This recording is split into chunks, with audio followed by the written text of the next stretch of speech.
How you doing? It's Hector Castro of MMA.Hearts.com. I'm here with Nick Lembo, the pretty much who's who of the, as far as commission, we're here with the in the state of New Jersey. How you doing today, my man? Good, Hector. Good to see you. Ready for another good show. This is our 50th non-boxing show, MMA or Muay Thai in the state of New Jersey, so it's going well. Now, you were one of the first, New Jersey was one of the first states to be very loyal to MMA when it first started several years ago. When states were backing out, New Jersey was very aggressive in staying active with it.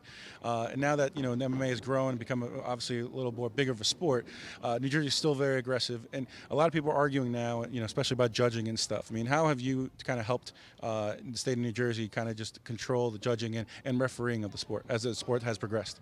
Well, the UFC started in 1993. In 1997, I oversaw my first show for the Athletic Commission, a shoot fighting event, which actually Dan Marigliata was the promoter. Bama and Matt Serra was featured on the card, and New Jersey was the first state to pass the unified rules, the rules that everybody uses today.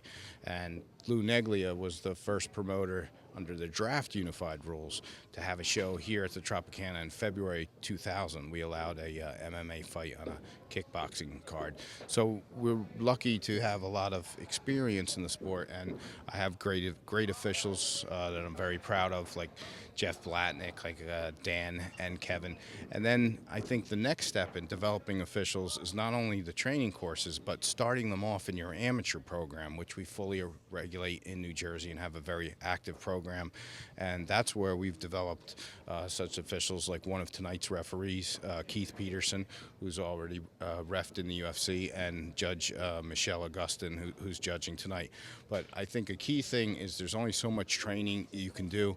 I believe that you need people that have a good background in the sport. I recommend you start in submission grappling, and you have to show a pretty fair understanding of jiu-jitsu and Muay Thai, and then we have pretty good seminars for the wrestling, the stand-up, the boxing, and the other components. But you start in New Jersey as a shadow official, which means your scores don't actually count as a referee, but you're actually scoring, and it's getting collected after each round, and then you work your way up from there. Now, do you think, as far as for a lot of people say that wrestling gets a huge advantage over, say, jiu-jitsu submissions for a judge to score a fight? How do you go about that point of view as far as judging a fight? What do you tell your guys to kind of just how does a takedown result more for more points than a submission attempt?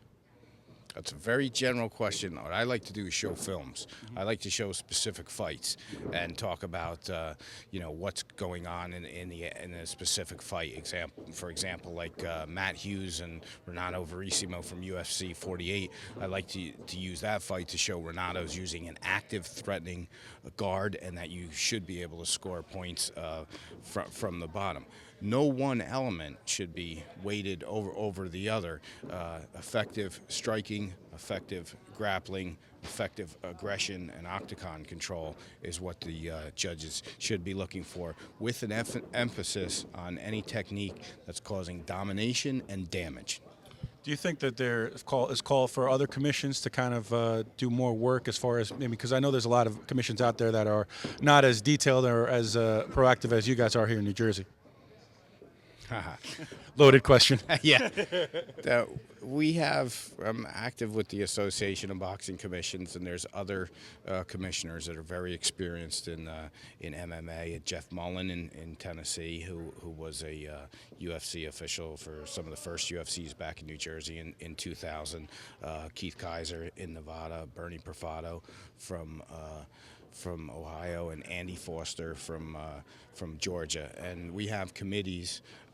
In fact, we just set up a training course where we accepted and reviewed training courses, and 6 individuals were selected as certified trainers for refereeing and judging training courses across America. But it's a very fast-growing sport, and commissions will come up to speed.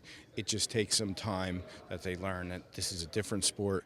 You can't just insert boxing judges. We don't even have the same doctors. We don't have the same inspectors. We have a whole separate staff for our non-boxing events.